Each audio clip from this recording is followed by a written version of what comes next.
दोस्तों, भारत में आपने एक चीज जरूर देखी होगी, यहाँ जब भी शादी या फिर कोई फंक्शन होता है तो लोग एक दूसरे को कपड़े गिफ्ट करते हैं। और अब आप ऐसे फंक्शंस में नुक्स निकालने वाले भारतीय रिश्तेदारों को तो जानते ही हैं। उनके मुंह से इन कपड़ों को देखकर एक ही बात निकलती है, रेमंड के नहीं है क्या? रेमंड अपने क्वालिटी फैब्रिक के लिए जाने जाती है और कस्टमर्स भी इन पर पूरा भरोसा करते हैं। लेकिन क्या आप जानते हैं कि कैसे हुई थी रेमंड की शुरुआत? आखिर क्यों इतनी बड़ी कंपनी के मालिक विजयपत सिंघानिया को रहना पड़ा था भाई के घर में? क्यों हुआ था रेमंड कंपनी को 2021 में 247 करोड़ का लॉस? क्या थी वजह? चलिए जानते हैं आज के इस वीडियो में। पर वीडियो शुरू होने से पहले अगर आप इस चैनल पर नए हैं या आपने अभी तक इस चैनल को सब्सक्राइब नहीं किया तो चैनल को सब्सक्राइब करना, बेल आइकन दबाना ना भूलें ताकि हमारे चैनल की कोई भी वीडियो आपसे मिस ना हो जाए। तो दोस्तों, रेमंड की शुरुआत होती है 1925 में एक छोटी सी दुकान से और उसके फाउंडर थे लाला कैलाशपत सिंघानिया। 1925 के बाद 1944 में इन्होंने रेमंड वोलन मिल की शुरुआत की और उसके बाद साल 1958 में रेमंड की कहानी ने एक अलग ही मोड़ लिया। अब क्योंकि 1958 में लाला कैलाशपत सिंघानिया की उम्र काफी ज्यादा हो गई थी और उनके बच्चों की उम्र काफी कम थी, इसलिए अब रेमंड की बागडोर उनके भतीजे गोपाल कृष्ण सिंघानिया के हाथों में आ गई थी। इन्होंने भी अपना रोल रेमंड में काफी अच्छे से निभाया और रेमंड को और भी ऊंचाइयों पर ले गए।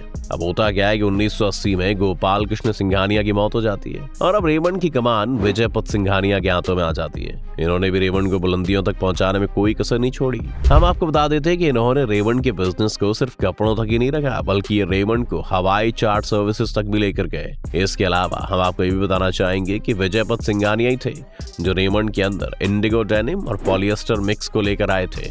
इसके बाद ही इन्होंने टेक्सटाइल इंडस्ट्री में रेवोल्यूशन ला दिया। अब जैसे जैसे बिजनेस बढ़ता गया वैसे वैसे भारत में नई नई टेक्नोलॉजीज भी आती गई, लेकिन कभी भी इन्होंने भूल से अपनी क्वालिटी से कॉम्प्रोमाइज नहीं किया। और शायद यही वजह है कि आज तक कस्टमर्स इन पर आंख बंद करके भरोसा करते हैं। कितनी भी टेक्नोलॉजी आ जाए, मशीनें आ जाए, हर बार अपने कपड़े को टेस्ट करते थे और उसके बाद ही मार्केट में बेचने के लिए बेचते थे। अब 1986 में विजयपत सिंघानिया ने पार्क एवेन्यू की शुरुआत की और इसी के साथ रेमंड ने कदम रखा रेडीमेड गारमेंट इंडस्ट्री में। अब इनके फैशन और ट्रेंड के साथ चलने वाले स्टाइल ने पूरी दुनिया में अपना सिक्का जमा लिया और देखते ही देखते रेमंड और park Avenue world famous brand बन गया। अब इसके बाद एक और सबसे खास साल आया था जो था 1987, क्योंकि इसी साल यानी कि 1987 में वर्ल्ड कप होने वाला था। और इतना ज्यादा खास इसलिए भी था क्योंकि पिछली बार यानी कि 1983 में भारत ने वर्ल्ड कप जीता था, इसलिए लोगों को इस बार भी उम्मीद थी कि इस साल भी विश्व कप भारत ही आएगा। और वर्ल्ड कप को देखते हुए ये भी था कि इस साल टीवी पर व्यूअरशिप भी बहुत ज्यादा आई और इस बात को सबसे ज्यादा अच्छे से समझते थे धीरू भाई अंबानी। उन्होंने इसका इस्तेमाल अपने ब्रांड को प्रमोट करने के लिए किया और उस ब्रांड का नाम था विमल टेक्सटाइल्स। अब क्या होता था कि जब भी मैच होता था तो लोग दूरदर्शन लगा के बैठ जाते थे और जब भी टीवी पर ब्रेक आता उसमें सिर्फ एक ही ऐड आता था और वो ऐड था विमल टेक्सटाइल्स का। अब ऐसा करने से वर्ल्ड कप खत्म होने तक विमल एक बहुत ही बड़ा ब्रांड बन चुका था, जिससे विमल की सेल्स तो काफी ज्यादा बढ़ गई थी, लेकिन रेमंड की सेल्स उतनी कम होती चली गई। अब इससे ये बात तो पता लग गई कि धीरू भाई अंबानी की स्ट्रेटजी बहुत ज्यादा काम आई। अब ये देखने के बाद दूसरे ब्रांड्स ने भी सोचा कि हमें भी यही करना चाहिए, ऐसा करने से हमें भी सेम रिजल्ट मिलेंगे। पर इस बार प्रमोशन एक और ट्विस्ट के साथ हुआ और वो था कंपनीज ने प्रमोशंस के लिए सेलिब्रिटीज का यूज किया।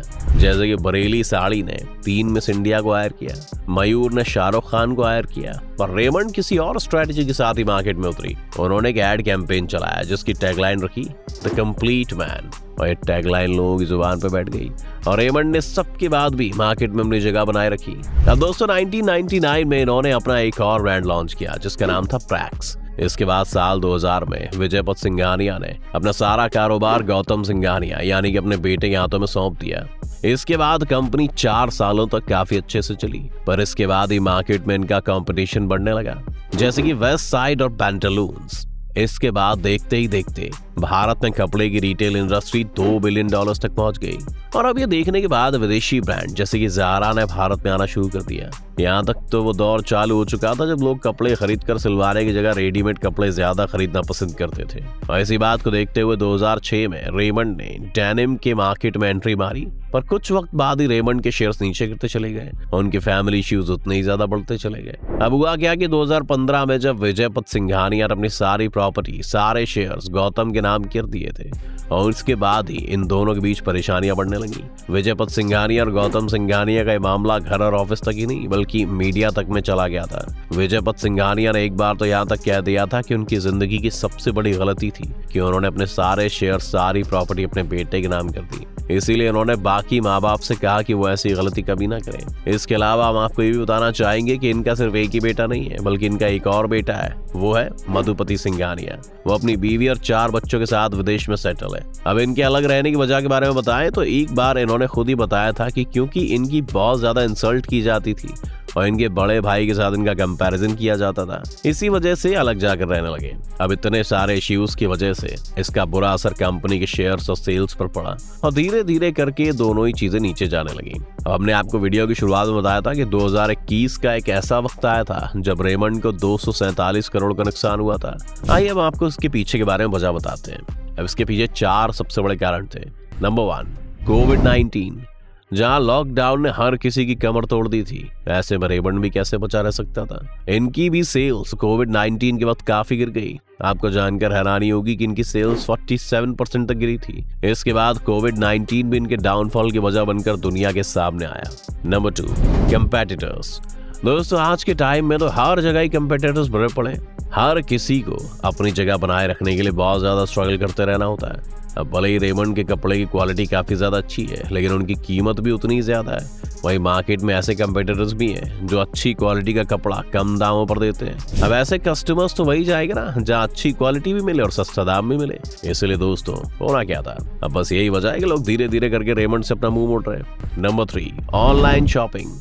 आज की भागदौड़ भरी जिंदगी में लोग छुट्टी के समय में अपने घर पर ही रहना पसंद करते हैं। ऐसे वो बाहर शॉपिंग करने की जगह घर पर बैठे बैठे ऑनलाइन ऑर्डर देना ज्यादा पसंद करते हैं। अब जहां ऑनलाइन में घर बैठे आपका सामान आता है, पसंद न आने पर बिना किसी चिक चिक्के से वापस भी कर सकते हैं। इन्हीं सारी क्वालिटीज को देखते हुए लोग ऑनलाइन शॉपिंग ज्यादा पसंद करते हैं और इसके साथ ये भी एक काफी बड़ा रीजन बन जाता है कि जिसकी वजह है इनकी सेल्स इतनी कम हो रही है। Number 4, family problem. अब देखिए दोस्तों, जैसे ये खबर दुनिया के सामने आई कि विजयपत सिंघानिया को भाड़े घर में रहना पड़ रहा है और उनके सगे बेटे ही उनकी मदद नहीं कर रहे, उन्हें फाइनेंशियली सपोर्ट नहीं कर रहे और यहाँ तक कि उनका मैनेजर भी उनसे छीन लिया गया है। बस हो रहा क्या था, इन सब खबरों का असर साफ साफ इनके गिरते शेयर्स पर अपने देखने को मिलता है। बस यही कुछ वजह थी कि आज रेमंड कंपनी अपने शायद सबसे बुरे दौर से गुजर रही है। तो दोस्तों आज की वीडियो में बस इतना ही। उम्मीद है आपको आज की इस वीडियो से काफी कुछ सीखने को मिला होगा। अगर आपको ये वीडियो पसंद आए तो वीडियो को लाइक करें और अगर आप इस चैनल पर नए हैं तो जाने से पहले चैनल को सब्सक्राइब करना भी ना भूलें।